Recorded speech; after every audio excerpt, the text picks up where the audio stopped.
Okay, this part of the video is going to focus on a self-reflection of task 1 and 2 and how I felt, the planning process, the execution of it, the debrief of it, things that I felt that I did well, and things that I feel that I can grow from and improve.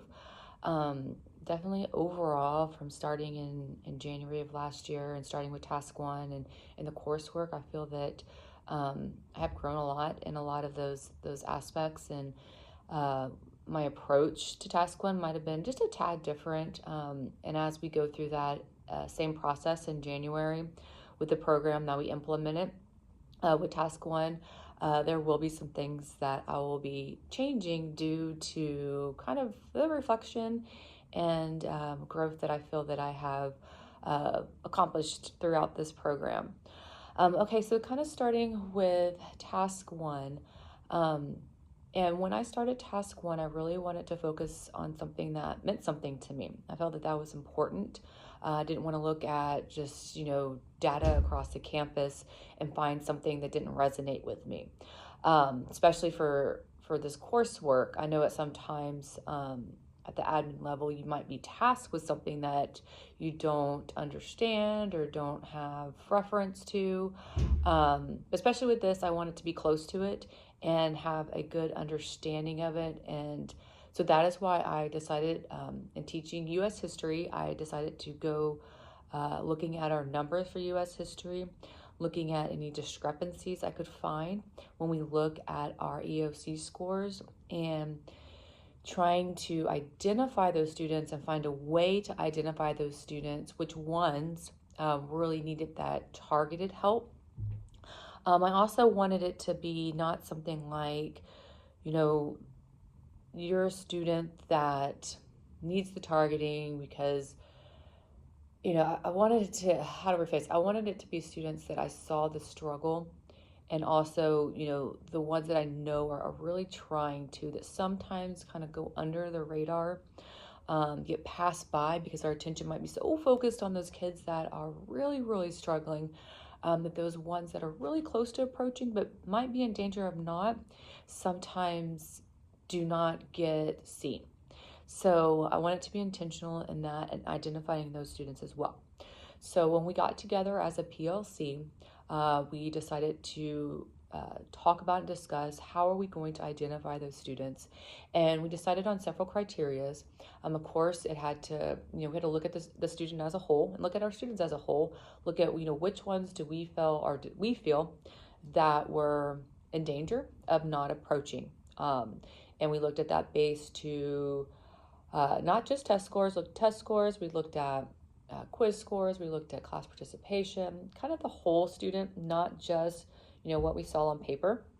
And I think that kind of also brought like a personal part to it, personally knowing the student, instead of just looking at something black and white. And I know that's not always possible, but I thought that was a good a part that we did as teachers to identify those students. Of course, we looked at DLA, we looked at those struggles. And so once we were able to identify those students and decide, okay, who's on our list, which ones do we really want to focus on, it was let's, devise a plan. So in devising that plan, we, in devising that plan, it was, where are they looking at the data, looking at our DLAs, looking at our interims, where are students struggling? Where are they in need of? Where do we need to focus? So as a PLC, we decided to do targeted tutorials. We had not done these in the past. We had done just our regular STAR reviews in the classroom, but we wanted to do these specialized to focus on those students that fell in our at risk of not approaching list. And so once we decided how we were going to execute this, what the tutorial was going to look like, it was fast paced, but it was very intentional. We looked at the TEKs that would encompass the most material. We made sure we looked at the type of learners, and a lot of those learners tend to be very visual learners. So what we decided to create was we took all the different errors that were going to be present on the STAR test, and we made webs, content webs. There we go, content webs. And so there was a visual, there was title, and then we talked about, hit the highlights of each circle, each visual. And we went through that. We broke it up into 4 sessions. We divided up against a U.S. history team that was even bringing in our AP support as our AP U.S. history teacher support as well. So we advertised for it, flyers, communication to parents, communications to students. Our IC got involved as well. She made phone calls home to all the students that were on our list. And, it was after school. We did provide a incentive of snacks and things like that. And overall, we had a very, very good turnout. Like I said, we had not done this before. This was kind of my idea, created due to this program. And so seeing the a full classroom was great. We didn't know what to expect, especially with it happening to be after school. We thought that might hinder students for various reasons, transportation, availability, all those things. So that was very positive. We did, and then kind of taking the piece. So we did task 1. I did task 1, and then kind of looking at, well, what did that look like? What were our numbers? So a way to kind of measure what we did was when we got our test scores back, and we had 100% approach on U.S. History EOC, which is amazing. Our numbers are typically very high, but we've never had 100%. So that was a piece for us to understand that, okay, this might have gotten some of those students that may not have hit that approach point. So kind of moving forward now into this year, definitely we want to identify those students earlier.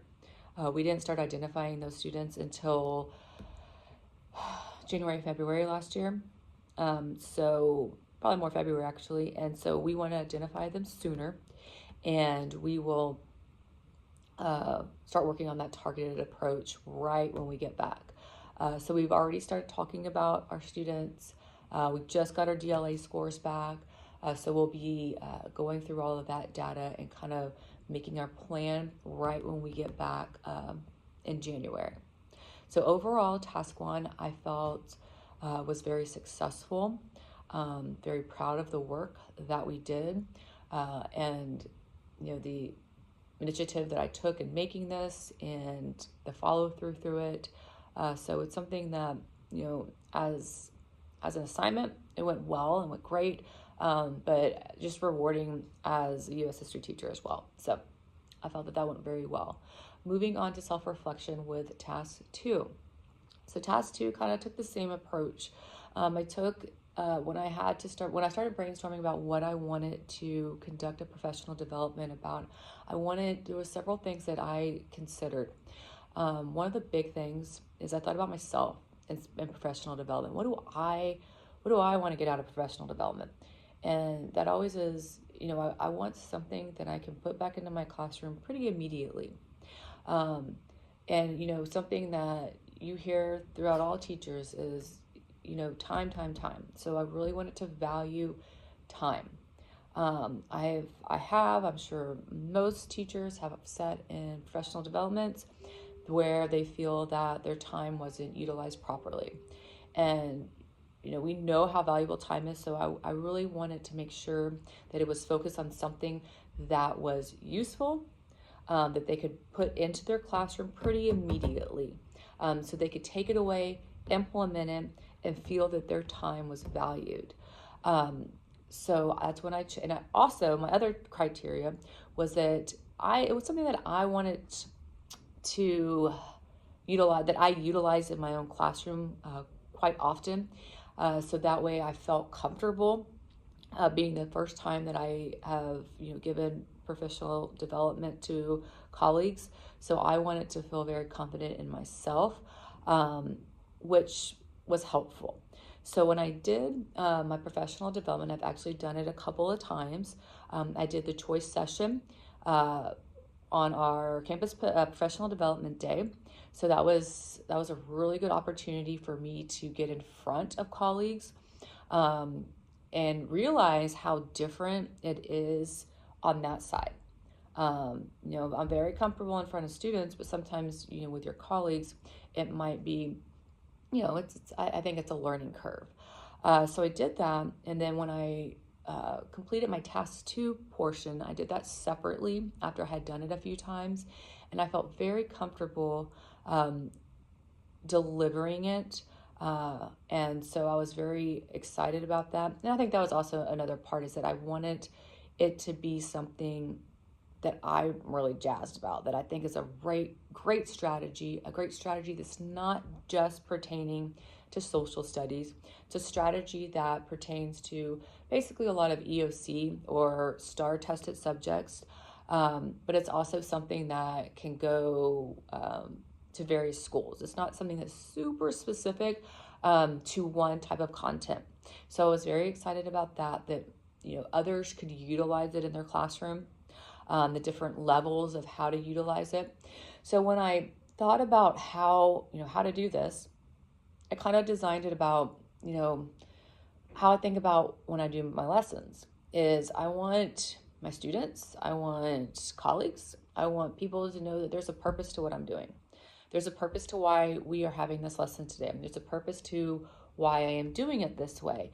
And I also wanted that to resonate in my professional development, that there's a purpose for this, and for you sitting here today, for you learning this strategy, and what that purpose looks like.